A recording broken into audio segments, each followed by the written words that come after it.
Hello everyone, welcome back to the channel. Hope all of you are doing well.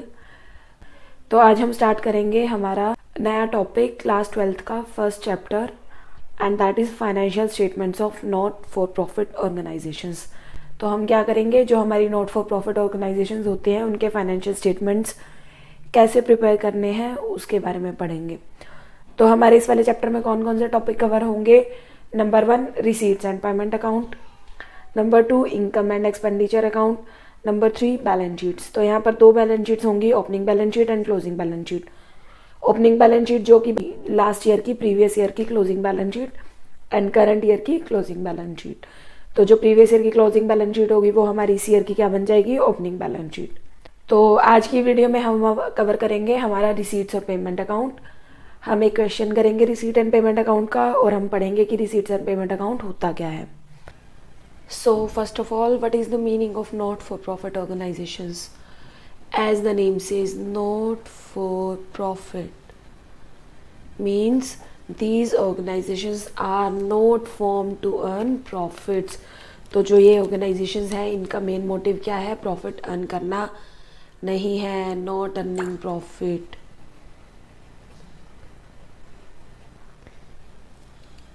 But these organizations are set up to render services.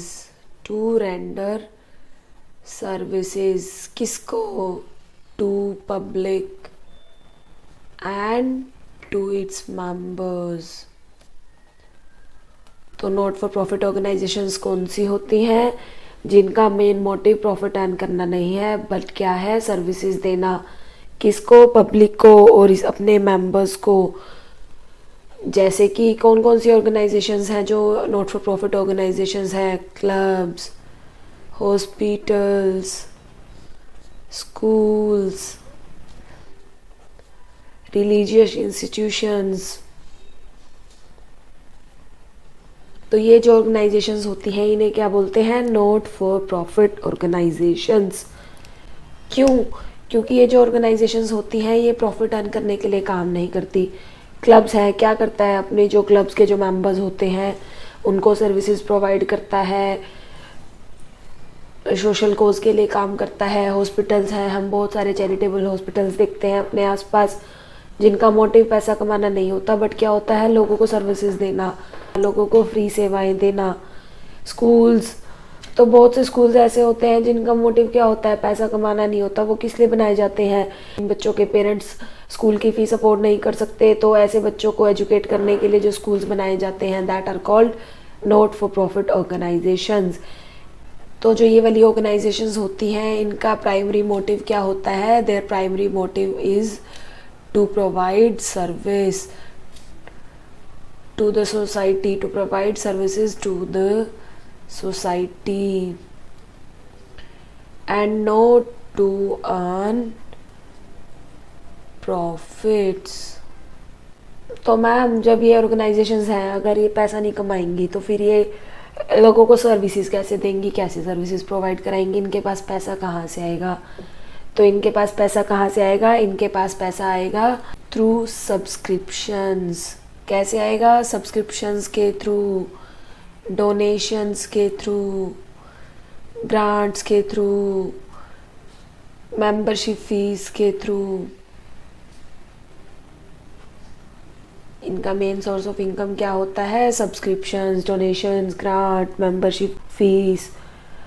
Subscriptions क्या होते हैं, हम देखते हैं phone पर बहुत सारी शॉपिंग साइट्स होती हैं, नेटफ्लिक्स है, अमेज़ोन है.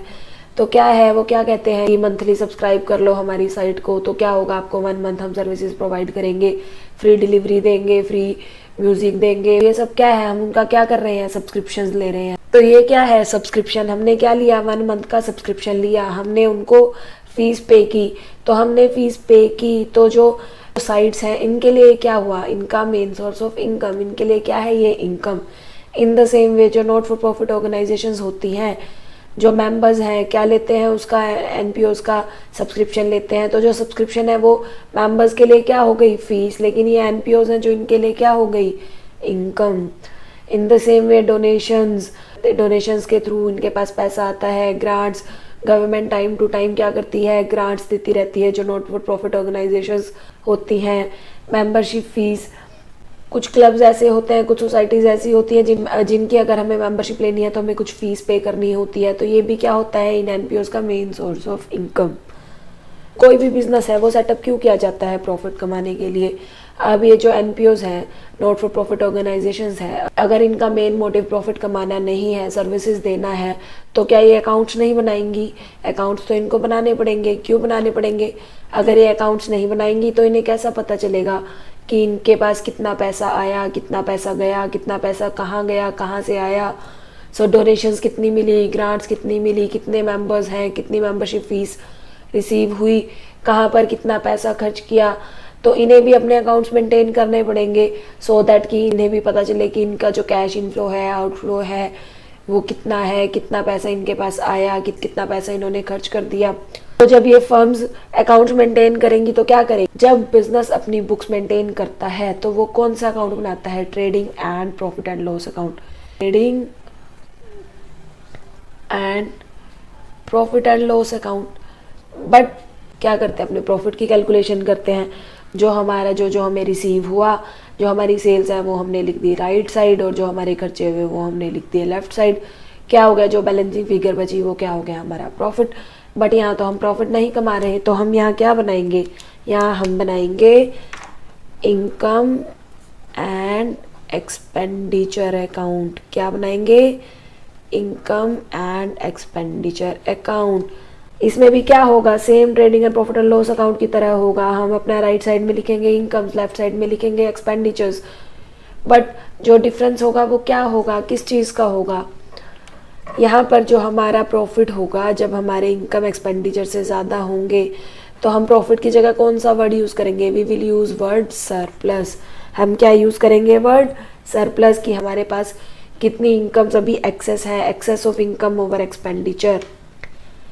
And in case of loss, in case of excess of expenditure over income, हमारे एक्सपेंडिचर है वो इनकम से ज़्यादा है, तो हम उसको क्या बोलेंगे? हम उसे बोलेंगे डेफिसिट।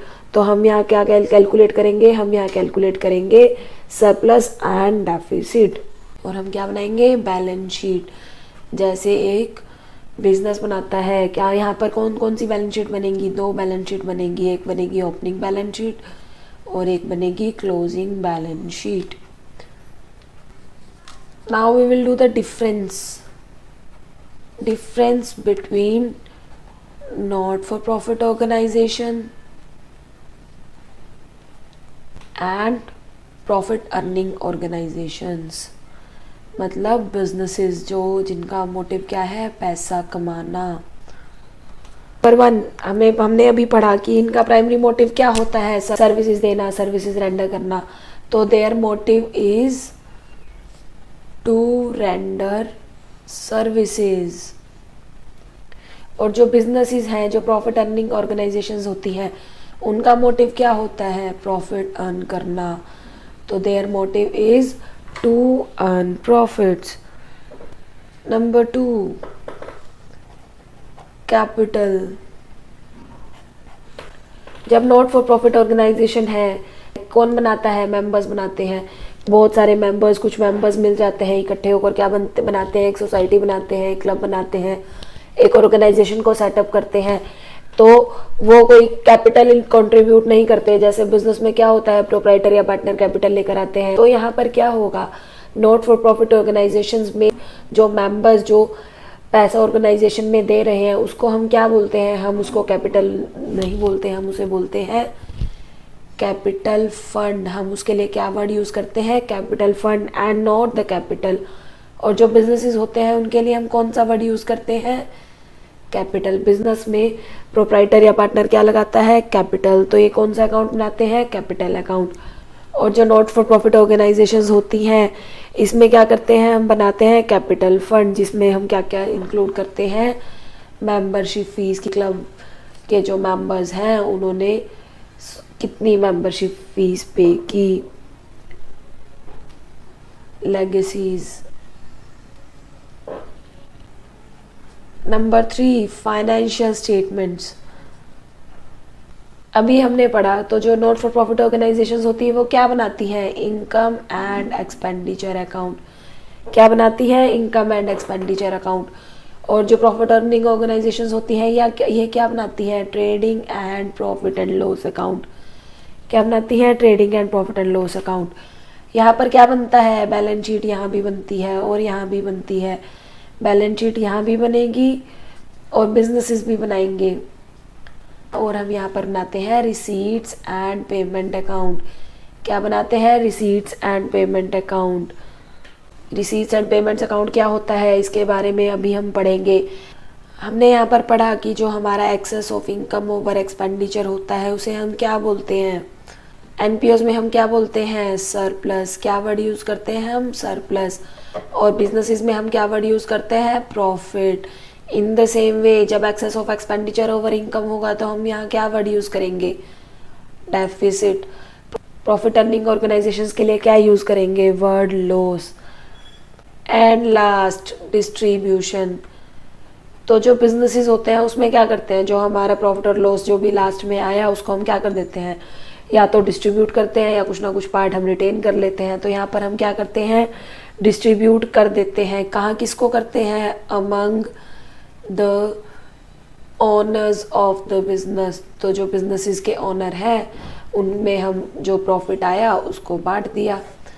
बट यहाँ पर हम क्या करेंगे, जो एनपीओज होती हैं वो अपने प्रॉफिट को डिस्ट्रीब्यूट नहीं करती। वो क्या करती हैं, वो अपने प्रॉफिट को कहाँ लगाती हैं, to achieve the goals of the organisation. तो ये क्या करते हैं, इसको क्या करते हैं, कैपिटल फंड में एडजस्ट कर देते हैं। They adjust surplus in capital fund. They don't distribute these funds among the owners of the business, क्योंकि इसके तो ओनर नहीं होते। जो नॉट फॉर प्रॉफिट ऑर्गेनाइजेशंस होती हैं इसमें ओनर्स नहीं होते। इसमें क्या होते हैं, नॉट फॉर प्रॉफिट ऑर्गेनाइजेशंस में जो पर्सन्स ऑर्गेनाइजेशन को सेटअप करते हैं उन्हें बोला जाता है मेंबर्स, ना कि ओनर्स। तो ये जो मेंबर्स हैं ये सरप्लस को, प्रॉफिट को अपने घर नहीं लेकर जाते। ये क्या करते हैं, उसको कैपिटल फंड में एडजस्ट कर देते हैं सो दैट कि वो क्या करें, वो अपने ऑर्गेनाइजेशन के गोल्स को अचीव कर सकें, जिसके लिए उन्होंने नॉट फॉर प्रॉफिट ऑर्गेनाइजेशन का सेटअप किया है। तो हम सबसे पहले क्या बनाएंगे, first of all we will make receipts and payments account. सबसे पहले हम क्या बनाएंगे, रिसीट और पेमेंट अकाउंट। क्या होता है रिसीट और पेमेंट अकाउंट, नाम से ही पता चल रहा है क्या है, record of receipts and payment. And this account is summary of cash book. ये अकाउंट क्या है, हमारे जो कैश बुक होता है, जैसे हमने कैश बुक पढ़ी है क्लास 11th में पढ़ी है, तो ये हमारी कैश बुक की एक समरी होती है। कैश बुक में हम क्या करते हैं, we maintain cash book on daily basis recording. जैसे ही कोई ट्रांजेक्शन हुई उसको हम क्या करते हैं, साथ के साथ रिकॉर्ड कर देते हैं। बट यहाँ पर हम क्या करेंगे, receipts and payment account is maintained. कब बनाया जाता है, डेली बेसिस पर नहीं बनाते। It is maintained eight the end of the accounting year. तो इसको हम कब बनाते हैं, जब हमारा अकाउंटिंग ईयर ख़त्म हो रहा होता है, eight the end of the accounting year. Suppose हमारा फाइनेंशियल ईयर है 1 अप्रैल 2021 से लेकर 31 मार्च 2022 को। तो हम ये कब बनाएंगे, we will prepare receipt and payment account on 31 March 2022 को। तो ये कब बनाया जाता है, this is maintain at the end of the accounting year. और ये क्या है, it a summary of cash book. तो हमने पढ़ा कि ये क्या है, it is summary of cash book. Cash book में हम क्या करते हैं, हमारी दो साइड होती हैं, डेबिट साइड और क्रेडिट साइड। डेबिट साइड में हम क्या लिखते हैं, सारी रिसीट्स, और क्रेडिट साइड में हम क्या लिखते हैं, पेमेंट्स। अब हम क्या बना रहे हैं, रिसीट्स एंड पेमेंट अकाउंट। तो इसमें भी हम कितनी साइड बनाएंगे, 2 साइड। बट ये जो साइड्स होंगी ये डेबिट साइड क्रेडिट साइड नहीं होंगी, इनके नाम होंगे receipt side and payment side. But जैसे कि हम कैश बुक में बनाते हैं, हम सारी रिसीट्स को कहाँ लिखेंगे, डेबिट में लेफ्ट साइड, और सारी पेमेंट्स को कहाँ लिखेंगे, राइट साइड, क्रेडिट साइड। तो ये जो हमारा रिसीट्स और पेमेंट अकाउंट है, this is a real account.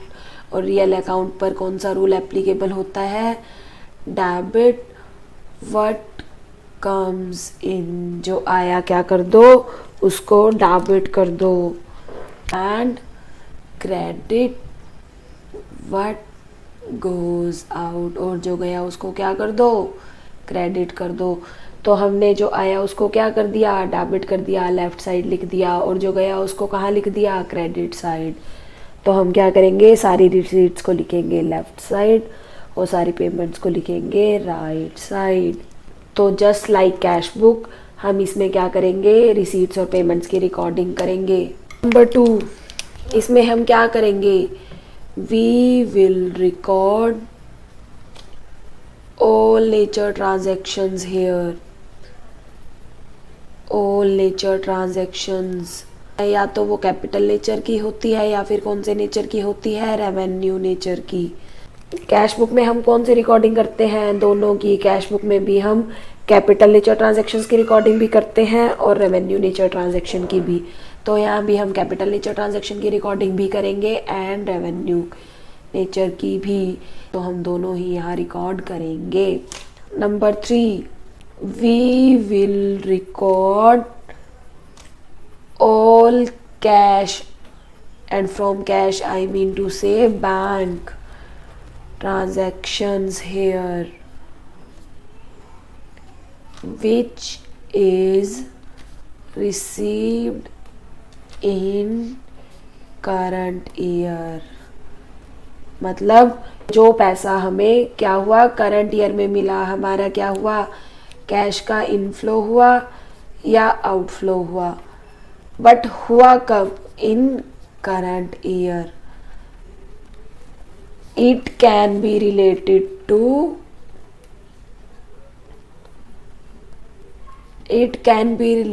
To previous year और नेक्स्ट ईयर। तो यहाँ पर हम सारी की सारी कैश और बैंक ट्रांजैक्शंस, कैश इनफ्लो और आउटफ्लो रिकॉर्ड करेंगे, चाहे वो करंट ईयर का हो या फिर वो कब का हो, लास्ट ईयर का या फिर नेक्स्ट ईयर का। We will record all transactions here. बस फर्स्ट हमारी जो मेन कंडीशन है वो क्या है, जो हमारी रिसीट्स है या जो पेमेंट्स हैं, जो हमारा कैश का इनफ्लो या आउटफ्लो है, वो कब होना चाहिए, करंट ईयर में, इन द करंट ईयर। तो आर मेन कंडीशन इज़ कि जो हमारा कैश का इनफ्लो आउटफ्लो है, जो कैश रिसीट या पेमेंट है, वो कब होनी चाहिए, in the current year. It can be related to previous year और it can be related to next year. Before coming to the format of receipts and payment account, we will do some features of receipts and payment account. जो हमारा receipts and payment account है उसके features क्या हैं, उसकी विशेषताएं क्या हैं, कैरेक्टरिस्टिक्स क्या हैं। First of all, nature of account. Nature of account, इसमें हम क्या कर रहे हैं, कैश का इनफ्लो और आउटफ्लो रिकॉर्ड कर रहे हैं। कैश का इनफ्लो एंड आउटफ्लो। तो हमारा कैश अकाउंट कौन सा अकाउंट है, रियल अकाउंट। तो ये भी क्या है, रियल अकाउंट है। हमारा रिसीट और पेमेंट अकाउंट कौन सा है, रियल अकाउंट। तो इस पर कौन सा रूल लगेगा, debit what comes in, credit what goes out. Number 2, तो जो हमारा ओपनिंग बैलेंस होगा, opening balance of cash in hand at bank. हम कैसे स्टार्ट करेंगे, opening balance of cash in hand and cash at bank. हम कैसे रिकॉर्डिंग करेंगे, हमें पता है जो हमारा कैश बैलेंस होता है वो क्या है, या तो वो ज़ीरो होगा या फिर क्या होगा, प्लस में होगा, वो माइनस में नहीं होगा। और हमारे पास जो बैंक है, बैंक का बैलेंस हमारे पास क्या हो सकता है, डेबिट भी हो सकता है, क्रेडिट भी हो सकता है, it can be nil. But हमारे पास जो कैश का बैलेंस होगा वो या तो नील होगा या डेबिट होगा। तो जो हमारा कैश बैलेंस है उसकी हम रिकॉर्डिंग कैसे करेंगे, जैसे हम कैश बुक में करते थे। कैसे करते थे, टू बैलेंस ब्रॉट डाउन। और बैंक में क्या करेंगे, अगर डेबिट होगा तो हम क्या लिखेंगे, to balance brought down. But अगर हमारा बैंक का बैलेंस नेगेटिव होगा, बैंक ऑडी होगा, तो हम क्या लिख देंगे, by balance brought down.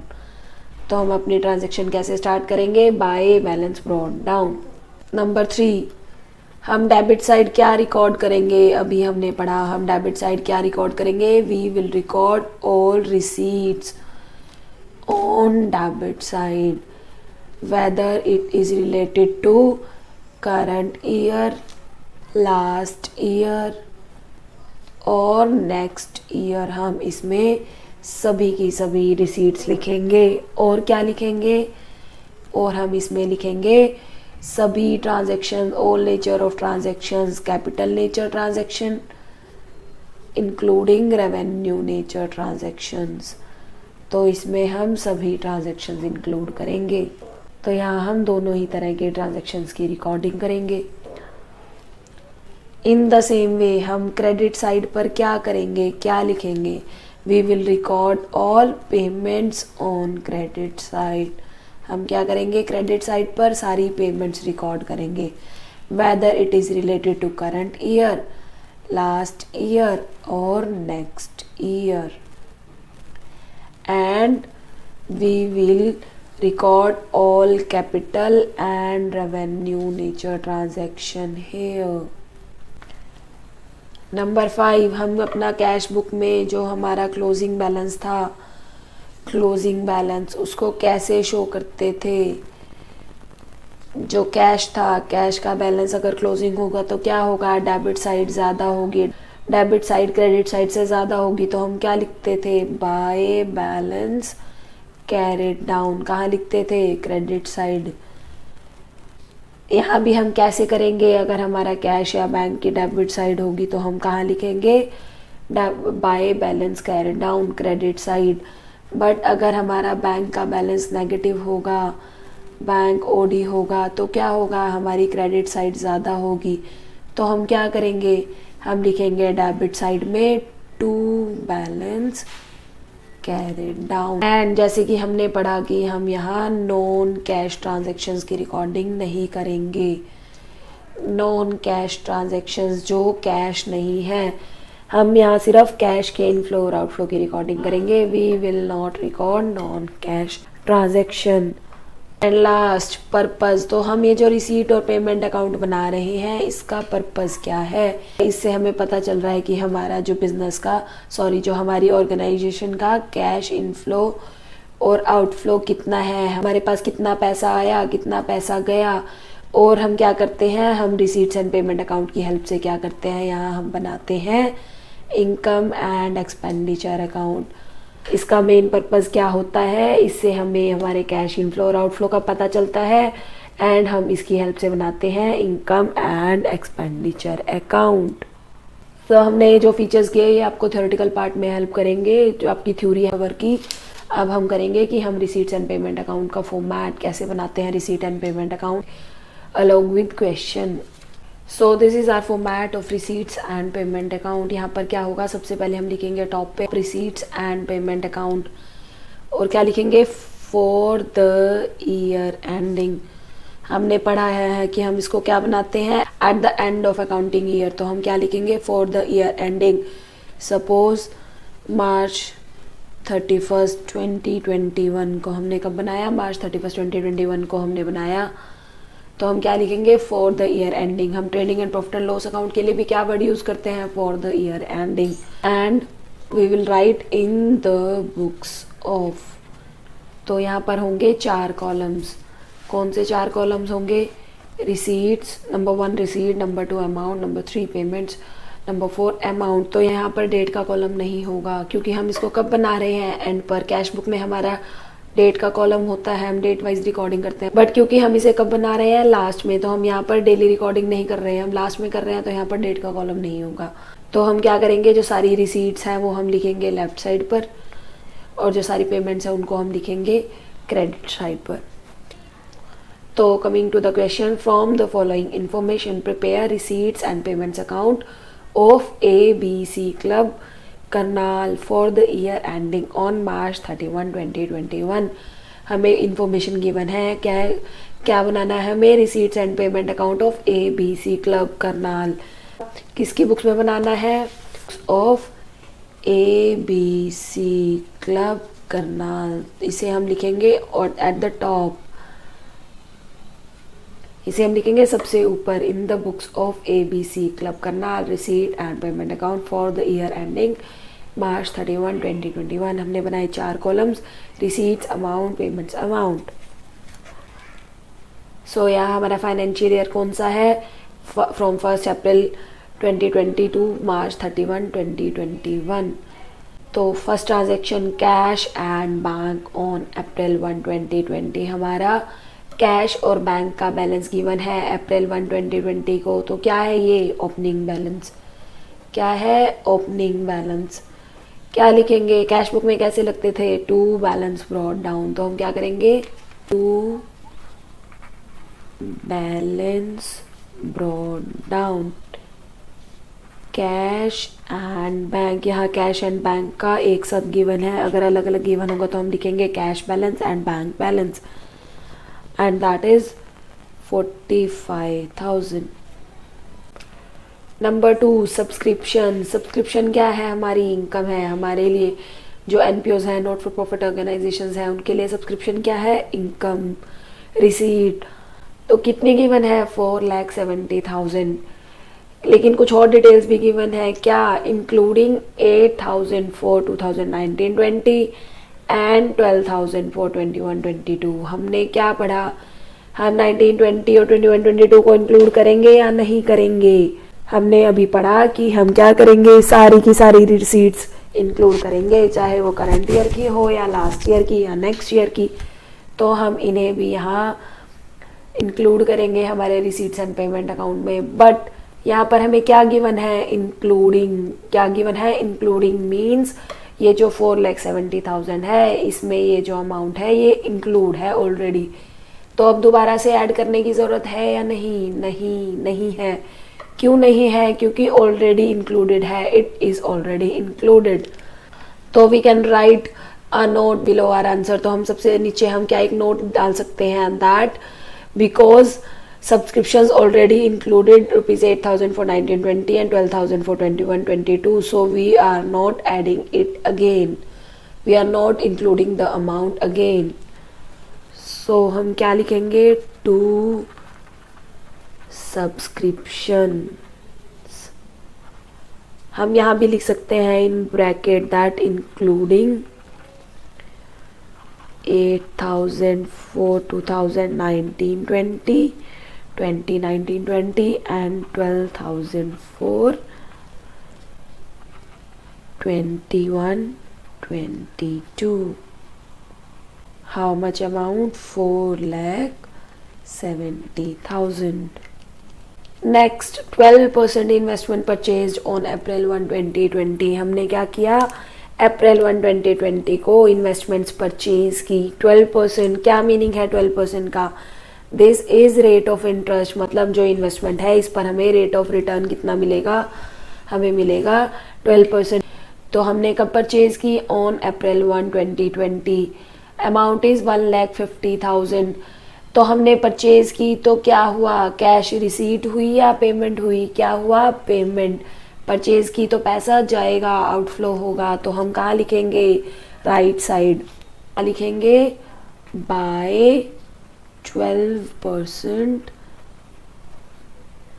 investments purchased for 1,50,000। Next, entry fees, entrance fees received. हमें क्या हुआ, एंट्रेंस फीस रिसीव हुई। तो क्या है ये, हमारे लिए ये भी क्या है, एक इनकम है। तो हमें एंट्रेंस फीस रिसीव हुई तो कितनी हुई, 15,000। कहाँ आएगी, लेफ्ट साइड। क्या लिखेंगे, to entrance fees received, how much, 15,000। Next, sports material purchase. हमने क्या किया, स्पोर्ट्स मटेरियल परचेज किया। कितना किया, 70,000 परचेज किया। तो क्या होगा, पेमेंट होगी। अब स्पोर्ट्स मटेरियल है तो क्या है, कौन सा खर्चा है, कैपिटल नेचर का है या रेवेन्यू नेचर का है, कैपिटल नेचर का है। बट हम यहाँ पर कैपिटल नेचर की ट्रांजैक्शन को भी इंक्लूड करेंगे या नहीं करेंगे, करेंगे, वेदर कैपिटल नेचर और रेवेन्यू नेचर। तो कहाँ लिखेंगे? Right side. क्या लिखेंगे? By sports material purchased for how much? 70,000। Next furniture purchase. हमने क्या किया? फर्नीचर परचेज किया। तो फर्नीचर भी कौन सी ट्रांजैक्शन है? कैपिटल नेचर की एसेट है। क्या करेंगे? परचेज किया। तो कहाँ लिखेंगे? राइट साइड पेमेंट है। By furniture purchased how much? 80,000। Next sale of old furniture. हमने जो हमारा पुराना फर्नीचर था उसको सेल कर दिया। कॉस्ट गिवन है 20,000। कितने में किया? 5,000 में। तो क्या करेंगे? सेल किया है तो पैसा आएगा तो कहाँ लिखेंगे? लेफ्ट में। रिसीट्स हैं तो क्या लिखेंगे? हमें कॉस्ट का क्या करेंगे? कुछ नहीं करेंगे। हमें तो क्या लिखना है कि हमारे पास कितना पैसा आया। तो हम क्या करेंगे? तो हम लिखेंगे to sale of old furniture 5,000। Next municipal taxes. हमने क्या किया? म्यूनिसिपल टैक्सेस पे किए। म्यूनिसिपल टैक्सेस पे टैक्स है, क्या करते हैं? पे करते हैं। कितने के किए? 1,000 के। कहाँ आएगा? Right side. By municipal taxes for 1,000। Next printing and stationery. क्या किया? Printing and stationery. क्या है? खर्चा है, पेमेंट है। कहाँ आएगी? Right side. कितने की है? 24,000। By printing and stationery how much? 24,000। Next sale of old sports material. हमने जो पुराना ओल्ड स्पोर्ट्स मटेरियल हमारे पास था हमने क्या किया? उसको सेल कर दिया। कितने का किया? 46,000 सेल किया। तो क्या हुआ? पैसा आया, इनफ्लो। कहाँ लिखेंगे? Left side. To sales of old sports material of ₹6,000। Next general expenses. General expenses है out of which 2,000 is yet to be paid. हमारे खर्चे गिवन है 20,000 जिसमें से क्या है? 2,000 is yet to be paid. अभी पे करने हैं। अभी करने हैं मीन्स क्या है? आउटस्टैंडिंग है, ड्यू है। तो क्या करेंगे? आउटस्टैंडिंग इंक्लूड करेंगे या नहीं करेंगे? जब पैसा गया ही नहीं तो हम इंक्लूड भी नहीं करेंगे। तो हम क्या कर देंगे? डिडक्ट कर देंगे। क्या करेंगे? डिडक्ट। क्यों? क्योंकि पैसा अभी तक नहीं गया, पैसा हमारे हाथ में ही है। लिखेंगे बाय जनरल एक्सपेंसेस 20,000। इसमें से हम क्या करेंगे? लेस कर देंगे। आउटस्टैंडिंग, जो आउटस्टैंडिंग है उसको क्या कर देंगे? डिडक्ट कर देंगे। 2,000 तो कितना बचा? 18,000। 20,000 के थे जिसमें से हमने 2,000 अभी तक पे नहीं किए। तो कितने पे किए? 18,000। Next interest received on investment. हमें क्या गिवन है? Interest received. हमने इन्वेस्टमेंट परचेज की थी।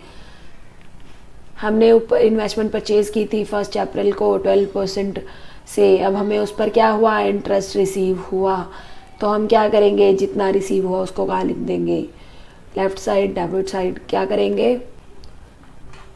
To interest received on investments. कितने का? 6,000।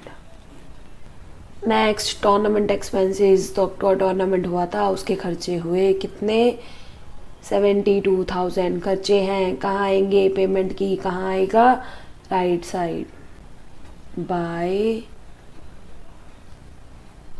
Tournament expenses of ₹72,000। Next salary paid, हमने क्या किया, सैलरी पे की तो कहाँ आएगी, राइट में 24,000। पोस्टेज एंड कोरियर क्या है, खर्चे हैं, कहाँ आएगा, राइट साइड 2,000। तो by salary, by postage and courier 84,000, 2,000। And last depreciate furniture at 10% per annum. जो फर्नीचर है उसको क्या कर दो, 10% की वैल्यू से डेप्रिशिएट कर दो। हमने फर्नीचर परचेज किया था, यहाँ फर्नीचर परचेज फॉर 80,000, बट क्या है, डेप्रिशिएशन क्या है, कौन सी ट्रांजैक्शन है, नॉन कैश। हमने फर्नीचर पर डेप्रिशिएशन लगाया तो क्या हमारे हाथ से कैश गया, नहीं, it is a non cash transaction. तो हम इसे रिसीट्स एंड पेमेंट में रिकॉर्ड नहीं करेंगे, हम एक नीचे नोट बना देंगे। हम इसे रिकॉर्ड क्यों नहीं कर रहे, because this is a non cash transaction. तो अब हम क्या करेंगे, अपने जो रिसीट्स एंड पेमेंट अकाउंट है उसको बैलेंस करेंगे। तो हमने क्या किया, टोटल किया, लेफ्ट साइड का total 45,000 plus 4,70,000 plus 15 plus 5 plus 6 and that will be 5,47,000। अब हमने अपना राइट साइड का टोटल किया, 1,50,000 plus 70,000 plus 80,000 plus 1 plus 24 plus 18 plus 72 plus 84 plus 2,000 and that will be 5,01,000। तो क्या है, लेफ्ट साइड ज़्यादा है, हमारी जो रिसीट्स हैं वो क्या हैं, पेमेंट से ज़्यादा है। तो क्या करेंगे, बैलेंस करेंगे अपनी बुक को, अपने अकाउंट को क्लोज करेंगे, बैलेंसिंग फिगर निकालेंगे। Total is 5,47,000, 5,47,000। बैलेंसिंग फिगर कितनी हुई, 5,47,000 माइनस 5,01,000, दैट विल बी 46,000। तो this will be our closing balance. So by balance carried down, cash and bank, this will be our balancing figure and this is 46,000। जब हम अपना next year का receipts और payment account बनाएंगे तो ये हमारा क्या हो जाएगा, opening balance. So that's all for the day. आज हमने बनाया रिसीट और पेमेंट अकाउंट। अब हम क्या करेंगे, अपना क्लास 12th का एनपीओ का first chapter not for profit organisation complete करेंगे। हम इसमें हर एक एंट्री को, हर एक कॉन्सेप्ट को डिटेल से कवर करेंगे। तो प्लीज़ इसके रिगार्डिंग कोई भी वीडियो है वो मिस मत करना। और अगर अभी तक आपने मेरे चैनल को सब्सक्राइब नहीं किया है तो पहले चैनल को सब्सक्राइब कर लो और बेल आइकन को प्रेस करो। And if you have any query regarding this point, regarding this topic, तो please do comment. I will definitely get back to you.